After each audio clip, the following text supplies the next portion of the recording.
প্রতিদিনের মতো আজকেও আমরা শুরু করছি আমাদের খামারের সকালটা দিয়ে। আজকে আপনাদের দেখাবো সকাল থেকে গরুর যত্ন নেওয়া, দুধ দহন করা এবং সেই দুধ বিক্রি করে আমরা মোট কত টাকা আয় করি। চলুন তাহলে শুরু করা যাক আজকের খামারের সকাল। সকালবেলা ঘুম থেকে উঠেই প্রথমে চলে এলাম আমাদের খামারে এসেই প্রথমে গরুগুলোর অবস্থা দেখে নিলাম। রাতের পর গরুগুলোও তখন খাবারের অপেক্ষায় আছে, তাই দেরি না করে প্রথমেই গরুগুলোর জন্য এনে নিলাম কাঁচা ঘাস।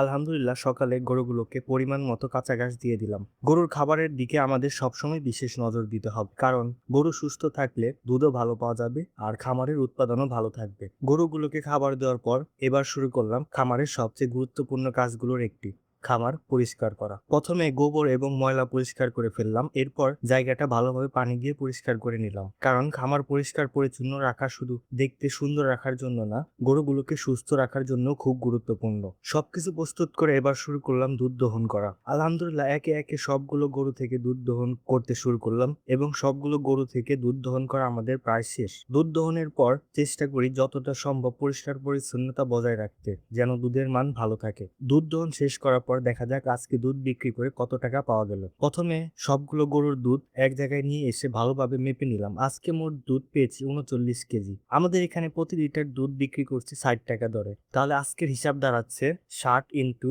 39। আজকে আমরা মোট 2340 টাকার দুধ বিক্রি করেছি। তবে শুধু দুধ বিক্রির টাকা দেখলেই তো হবে না, গরুর খাবার, ঘাস, রং, চিকিৎসা এবং খাবারের অন্যান্য খরচও রয়েছে। তবে সেই খরচটা অবশ্য মাস শেষে সব খরচের হিসাব করলে প্রকৃত লাভটা পরিষ্কারভাবে বোঝা যায়। আলহামদুলিল্লাহ এইভাবেই প্রতিদিনের ছোট ছোট কাজের মাধ্যমেই আমাদের খামারটা এগিয়ে যাচ্ছে। আপনারা চাইলে পরের ভিডিওতে আমি গরুর খামারের দৈনিক খরচ, দুধ থেকে মাসে কত টাকা আয় হয় এবং সব খরচ বাদ দিয়ে প্রকৃত লাভ কত থাকে পুরো হিসাব দেখাবো। ভিডিওটি ভালো লাগলে একটা লাইক দিয়ে পাশে থাকবেন এবং আমাদের এই চ্যানেলটি সাবস্ক্রাইব করে রাখবেন।